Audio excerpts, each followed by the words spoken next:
ఈ రోజుల్లో నీతిగా న్యాయంగా ధర్మంగా బతికేటోళ్ళు చాలా అంటే చాలా తక్కువ మంది ఉన్నారులా. అసొంటోళ్ళను వేళ్ళ మీద లెక్క పెట్టొచ్చు. ఎవరిని ఎట్లా ముంచుదాం, ఎవరిని ఎట్లా దొక్కుదాం, ఎట్లా పైకి ఎదుగుదాం అన్నదే చూస్తున్నారు. అంతేందుకు రోడ్డు మీద 10 రూపాయలు కనబడితే చాలు చెప్పున జేబులు వేసుకొని పోతున్నారు. మళ్ళీ ఏం తెలియనట్టే యాక్టింగులు చేస్తున్నారు. ఎంతమందిని చూస్తలేం కదా. అయితే ఈ భూమి మీద న్యాయం ధర్మం ఇంకా మిగిలే ఉందని నిరూపించి తాను ఎంత నిజాయితీ పరుడో ఈ లోకానికి చాటి చెప్పుకున్నాడు ఈ మున్సిపల్ వర్కర్ అన్న.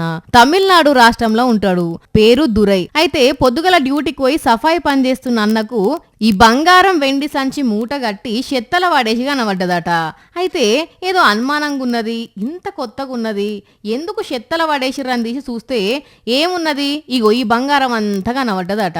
ఇంకేమున్నది, ఒక్క సెకండ్ ఆగకుండా స్టేషన్లు అప్పచెప్తే మస్తు అంటే మస్తు తారీఫ్ చేసి సన్మానం చేసిండ్రు పోలీసులు. అగజుడుండ్రుల్లా మళ్ళా బంగారం దొరికేసరికి ఇంట్లోళ్ళు సంతోషంలో ఎట్లా ఏడుస్తున్నారో.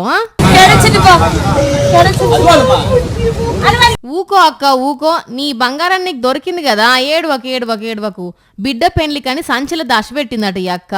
మరి ఎవరు చెత్తల పడేసిర్రో గింతగనం బంగారాన్ని గంత అల్కీజుగా ఆట్లెట్ల సంచిల గట్టిర్రో తెలియదు గాని అదృష్టం మంచిగుండి వీళ్ళ బంగారం వీళ్ళకు చేరింది. కానీ ఈ కుటుంబం చాలా లక్కీ కుటుంబం పోన్రి. 5 రూపాయల కాయిన్ పోతేనే ఆశలు వదులుకోవాల్సి వస్తున్న పరిస్థితులు ఉన్నాయి. అసొంటిది 20 లక్షలకు చిల్లర బంగారాన్ని చెత్తలేసి మళ్ళా దక్కించుకుర్రంటే మామూలు ముచ్చట కాదు పోన్రి. అన్నా నువ్వు సూపర్ అహే. లోకం మీద నీలాంటి వాళ్ళు ఉండబట్టే నీతి న్యాయం ధర్మం ఇంకా బతికే ఉన్నాయా.